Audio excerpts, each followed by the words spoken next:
Shalom, mari kita memulai pembacaan Alkitab harian. Hari ini kita memulai membaca Injil Lukas pasal 1. Maria dan Elisabet. Beberapa waktu kemudian, berangkatlah Maria dan langsung berjalan ke pegunungan menuju sebuah kota di Yehuda. Di situ ia masuk ke rumah Zakaria dan memberi salam kepada Elisabet. Dan ketika Elisabet mendengar salam Maria, melonjaklah anak yang di dalam perut rahimnya, dan Elisabet pun penuh dengan Roh Kudus. Lalu berseru dengan suara nyaring, "Diberkatilah engkau di antara semua perempuan, dan diberkatilah buah rahimmu. Siapakah aku ini sampai ibu Tuhanku datang mengunjungi aku?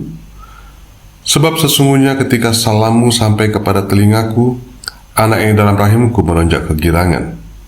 Dan berbahagialah ia yang telah percaya, sebab apa yang dikatakan kepadanya dari Tuhan akan terlaksana." Nyanyian pujian Maria. Lalu kata Maria, "Jiwaku memuliakan Tuhan, dan hatiku bergembira karena Allah, Juru Selamatku. Sebab ia telah memperhatikan kerendahan hambanya. Sesungguhnya mulai dari sekarang, segala keturunan akan menyebut aku berbahagia. Karena Yang Maha Kuasa telah melakukan perbuatan-perbuatan besar kepadaku, dan namanya adalah kudus. Dan rahmatnya turun-temurun atas orang yang takut akan Dia. Ia memperlihatkan kuasanya dengan perbuatan tangannya, dan mencerai-beraikan orang-orang yang congkak hatinya. Ia menurunkan orang-orang yang berkuasa dari tahtanya, dan meninggikan orang-orang yang rendah. Ia melimpahkan segala yang baik kepada orang yang lapar, dan menyuruh orang yang kaya pergi dengan tangan hampa. Ia menolong Israel hambanya, karena ia mengingat rahmatnya, seperti yang dijanjikannya kepada nenek moyang kita, kepada Abraham dan keturunannya untuk selama-lamanya." Dan Maria tinggal kira-kira 3 bulan bersama dengan Elisabet, lalu pulang kembali ke rumahnya. Kelahiran Yohanes Pembaptis. Kemudian genaplah bulannya bagi Elisabet untuk bersalin, dan ia pun melahirkan seorang anak laki-laki. Ketika tetangga-tetangganya serta sanak saudara yang mendengar bahwa Tuhan telah menunjukkan rahmat-Nya yang begitu besar kepadanya, bersukacitalah mereka bersama-sama dengan dia. Maka datanglah mereka pada hari yang ke-8 untuk menyulatkan anak itu, dan mereka hendak menamai dia Zakaria menurut nama bapaknya. Tetapi ibunya berkata, "Jangan, ia harus dinamai Yohanes." Kata mereka kepadanya, "Tidak ada di antara saudara-saudaramu yang bernama Yohanes demikian." Lalu mereka memberi isyarat kepada bapaknya untuk bertanya nama apa yang hendak diberikannya kepada anak itu. Ia meminta batu tulis lalu menuliskan kata-kata ini, "Namanya adalah Yohanes," dan mereka pun heran semuanya. Dan seketika itu juga terbukalah mulutnya, dan terlepaslah lidahnya.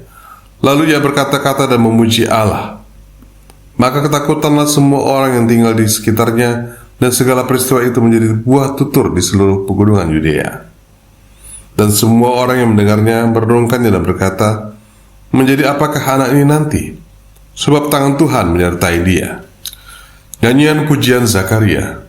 Dan Zakaria ayahnya penuh dengan Roh Kudus, lalu bernubuat, katanya, "Terpujilah Tuhan Allah Israel, sebab ia melawat umatnya dan membawa kelepasan baginya.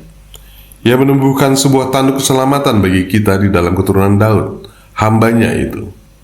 Seperti yang telah difirmankannya kepada sejak purbakala oleh mulut nabi-nabinya yang kudus, untuk melepaskan kita dari musuh-musuh kita dan dari tangan semua orang yang membenci kita, untuk menunjukkan rahmatnya kepada nenek moyang kita dan mengingat akan perjanjiannya yang kudus, yaitu sumpah yang diucapkannya kepada Abraham, bapa leluhur kita, bahwa ia mengaruniai kita, supaya kita terlepas dari tangan musuh, dapat beribadah kepadanya tanpa takut, dalam kekudusan dan kebenaran di hadapannya seumur hidup kita.